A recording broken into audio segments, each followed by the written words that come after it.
Hey YouTube, Dawson Rider here with my review of LVUR Series 07, Kamen Rider Lazer, aka the bike. This is a very interesting case for sure.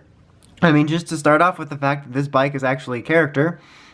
But yeah, so let's go ahead and take a look at the box just real quick. You got a picture of the bike there. It says bike, and then it shows a picture of his level 1 form. On the top shows you what you can do with it yet again. On the top here, there's a little picture of, you know, the in-show version. On the side here shows you how you can transform it very blurrily because the camera's just loving X8 right now. It's loving everything he's doing. Look! Twinsies! And then on the back, yet again, kind of shows you what you can do with it and all that fun stuff. So yeah, obviously, for a first bit, X8 can ride it if he wants, but it's kind of a pain, to be honest, and a little bit lopsided-y and can make it fall over. But yeah, you can have him ride it, you can have Snipe ride it, you can have Genim ride it, you can have Brave ride it, you could even have Ghost ride it from last year if you want, classic Ghost Rider. But yeah, you can do any of that, but that's not going to be a feature of it right now because there's not much to show other than, hey, look, he sits. That does show off the fact that there is a little stand there. But this is the base of it, the base bike, which is very okay-ish. I mean, it gets the job done for what details it needs to do. I appreciate that that detail I always like in these figures is still there of the clear plastic over the eyes for both sides, I guess. But yeah, it's an interesting case here because most of this is actually going to be used to transform with the level 1 like casing or whatever you would call it. So yeah, that's a thing.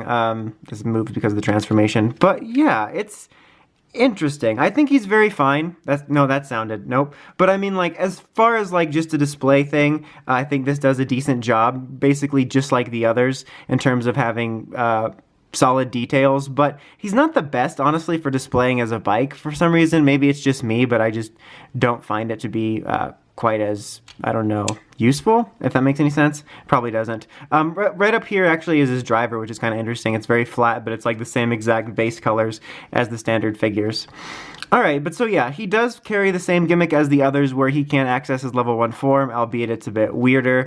I'm just going to go ahead and take this off because it's kind of easier to do it. There's like a really interesting joint that attaches to it here. It like retracts back in and stuff like that, so that's kind of a thing. And then pull this piece off here, and then you're actually going to pull this piece off as well. And these are going to become his weapons, and this is going to become essentially a stand-in for the body. So let's not forget here, his chest piece was underneath there, so take that off. So we're going to snap it in. You'll see where it's supposed to snap in. Snap it into the chassis or whatever. And that's why these move here, so that you can, you know, finagle it properly.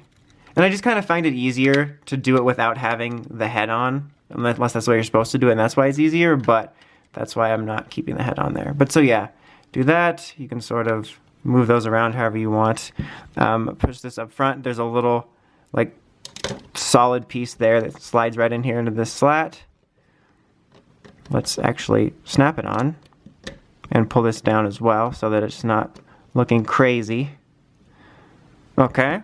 Alright, so now, well, let's actually get this done before I forget it and probably put it upside down again. Okay, so for these, all you have to do is pull these little pieces out and then twist them around so that they will clamp into his hands. So, like, pull his hands down, and this will clamp into it as a weapon. There you go. Same thing here. There it is. You can't just pull it out. You have to twist it around. You know how it is. But there you go. That's a weapon. So, yeah, that is a thing. Honestly, in terms of the way it looks in the show, I think proportion-wise, it might be one of the weaker ones. Like, I think X8's and, like, Genim's look a little bit better. But it's interesting, for sure. This is a very interesting gimmick line that I think in a lot of areas falls flat in terms of the fun that these types of lines can bring. But it's interesting that within this first batch in these last month or two, we've essentially gotten 3 different types of things among this line, which is just the basic figure being compatible with this body, and then you have the, excuse me, the little mini robot guys for level 3, which function more like an almost traditional gimmick figure like this. And then you have this, which is like a hybrid of a bike and the main gimmick. So, I don't know. This is a very weird one for me. I think for me, this release is just overall very okay. The bike's very okay. The form's very okay. Unless you just really want a bike for your figures or one that transforms, I would say it's an easy pass. I would wait maybe for the Figuarts bike if you're going for Figuarts. It's just, I don't think it's the worst. I'm not a huge fan of it. But yeah, anyway, that's about it. Until next time, make sure you check out the Crazy Podcast at ridersrangerambles.com. And of course, don't forget to like, comment, subscribe. Till next time, Dawson Rider signing out.